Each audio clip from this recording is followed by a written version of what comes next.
নবী আগে তো শুনো শুনে কেউ যে ওনার গে এক নারী ধরে মোছা প্রশ্ন করে এক ফকির দেখো তার দোয়া করে ফকির জঙ্গলের ধারে মুসা তুর পাহাড়ে দুজন দোয়া করে আল্লাহর দরবারে ফকির আগে লঙ্গা নবী আগে তো শুনো শুনে কেউ যে ওনার রে মুসা নবী যখন সেই নারীটার বলল আল্লাহ পাক তোমার গর্ভে কোনো সন্তান রাখিনি তোমার কোনো সন্তান হবে না তো তারপরে কি ঘটছে সেই উদ্দেশ্য করে সে লিখে শুনুন এক দুঃখী নারী মিনতি করি মুসা নবীকে ধরি তুমি আল্লাহর সাথে তুর পাহাড়েতে কথা কও সরাসরি আমি বিরান বাগান নেই কোনো সন্তানে কত বছর কেটে গেল এই দুঃখীর আরমান চাই যে সন্তানে এ কথা আল্লাহকে বলো তারপর মুসা ওঠে পাহাড়ের চূড়ায় এ কথা আল্লাহকে জানায় আল্লাহ বলে হে মুসা আমি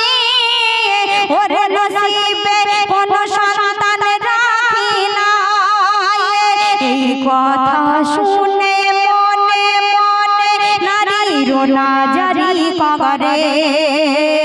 এক ফকির এসে বলে সন্তান হবে তো ঘরে ঘরে কি করে একটি রুটি একটি সন্তান দুটি রুটি দিলে মরে আর দুটি রুটিতে দুটি সন্তান হবে তোর ঘরে হবে তোর ঘরে মোরা লাগা কিনা করতে পারে ফকির জঙ্গলের ধারে যখন মুসা নবী সেই নারীটাকে বলল গো নারী তোমার গর্ভে আল্লাহ পাক কোনো সন্তান রাখেনি নারীটা অনেক দুঃখ পেয়ে যখন খেতে বসলো রাস্তা দিয়ে একটা ফকির হেঁটে হেঁটে যাচ্ছে আর বলছে যদি কেউ আমার ক্ষুধার নিবারণ করতে পারে যদি আমাকে কেউ একটা রুটি দেয় সেই একটা রুটির বিনিময়ে একটা সন্তান হবে ওই নারীটা দৌড়াতে দৌড়াতে সেই ফকিরের কাছে গিয়ে বলছে ফকির বাবা তুমি যে কথাটি বললে এই কথা কি সত্যি হবে তখন ফকিরটা বলল আমি আল্লাহর কাছে দোয়া করব আল্লাহ পাক চাইলে নিশ্চয়ই তোমার সন্তান হবে ওই নারীটা সেই ফকিরকে দুটো রুটি দিল আর 2 বছর ঘুরতে ঘুরতে সেই নারীটা দুটো সন্তান হয়ে গেল আর সেই নারীটা দুটো সন্তান নিয়ে রাস্তার ধারে দাঁড়িয়ে কি করছে সেই উদ্দেশ্য করে সে লিখে শুনুন দুটি রুটি নিয়ে নিজে না খেয়ে ফকিরকে খাওয়ায় ফকির বলে ভরবে ফুলে তোর বিরান বাগিচায় নেই কোনো সন্তান পায়ে অপগমনে প্রতিবেশীর লাঞ্ছনায় ফকির যা বলে যায় বছর ঘুরে পায়ে দুই চাঁদের কণা আর দুই বাচ্চা নিয়ে সেই মেয়ে দাঁড়ায় পথের ধারে কোন পথে যে পথ দিয়ে ওই মুসা যায় দূর পাহাড়ে আর দেখে সবই মুসা নবী অবাক হয়ে কয় কি কয় বলো বলো আল্লাহ বলো কেমন করে হয় আমি নবী আমার দাবি কেন ফিরালে মরে এক ফকিরের দোয়া কেন নিলে কবুল করে তুমি নিলে কবুল করে বলো বলো এ হয় কেমন করে ফকির জঙ্গলের ধারে যে পথ দিয়ে মুসা নবী তুর পাহাড়ে আল্লাহর সঙ্গে কথা বলতে যায়, সেই পথের ধারে সেই নারীটা দুটো সন্তান নিয়ে দাঁড়িয়ে আছে আর বলছে, ওগো মুসা নবী, তুমি তো বলেছিলে আল্লাহ নাকি আমার গর্ভে কোনো সন্তান রাখেনি, তাহলে এই দুটো সন্তান কেমন করে হলো? মুসা নবী অনেক রাগী মানুষ ছিলেন, তিনি তুর পাহাড়ে গেলেন আর আল্লাহর কাছে বলছে, ওগো আল্লাহ, তুমি তো বলেছিলে ওই নারীর গর্ভে কোনো সন্তান নেই, কোনো সন্তান হবে না, তাহলে কেমন করে হলো? আর তুমি কার দোয়া তুমি কবুল করলে? আমি নবী, আমার দোয়া তুমি কবুল করলে না। তখন আল্লাহ পাক মুসা নবীকে বলছে, ওগো নবী, তোমার ডান হাতটা বাড়িয়ে দাও। যখন মুসা নবী ডান হাত বাড়িয়ে দিল, আল্লাহ পাক একটা ছুরি এবং একটা থালা মুসা নবীর হাতে দিয়ে দিল আর বলে দিল, ওগো মুসা, ওই দুনিয়ার বুকে অনেক মানুষ আছে, যদি তুমি তাদের কাছ থেকে একটু গোশ এবং একটু রক্ত এনে আমাকে দেখাতে পারো, তাহলে তুমি এর উত্তর পেয়ে যাবে। তো তারপরে কি ঘটছে শুনবেন। এক থালা ধরি এক হাতে চুরি, মুসা নবী ফেরে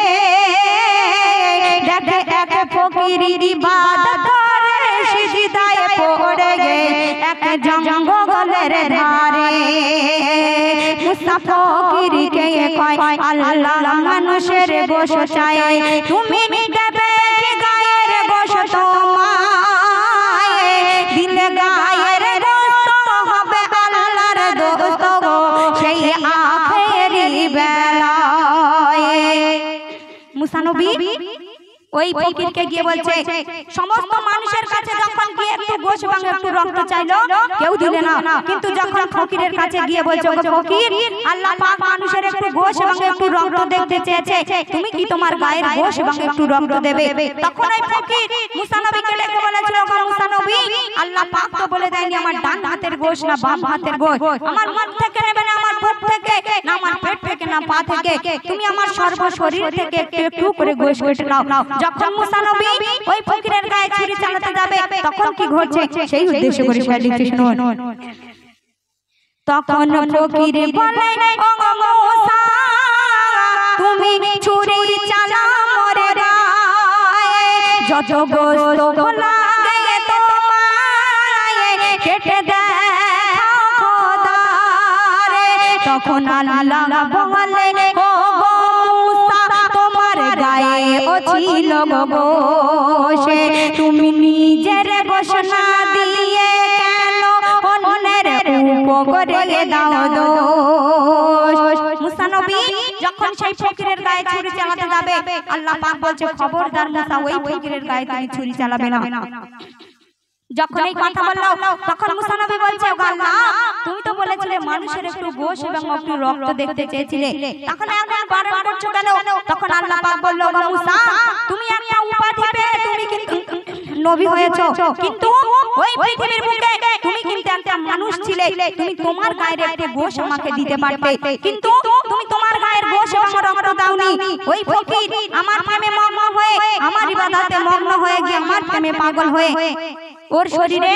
সমস্ত গোশ এবং রক্ত আমাকে দিতে চেয়েছে, তাই আমি ওই ফকিরের দোয়া কবুল করলাম, তোমার দোয়া কবুল করলাম না। শেষ কথায় কবি লিখতে শুনুন।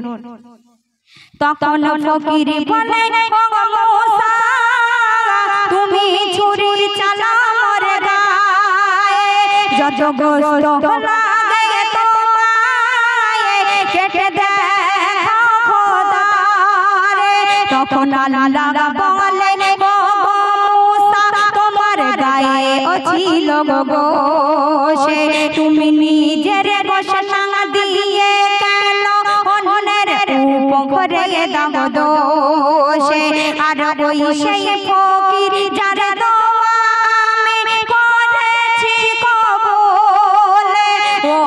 আমার কথায় নিজের গায়ের গোশ দিতে চাই, ও আমার প্রেমে মশগুল, ও আমার প্রেমে মশগুল।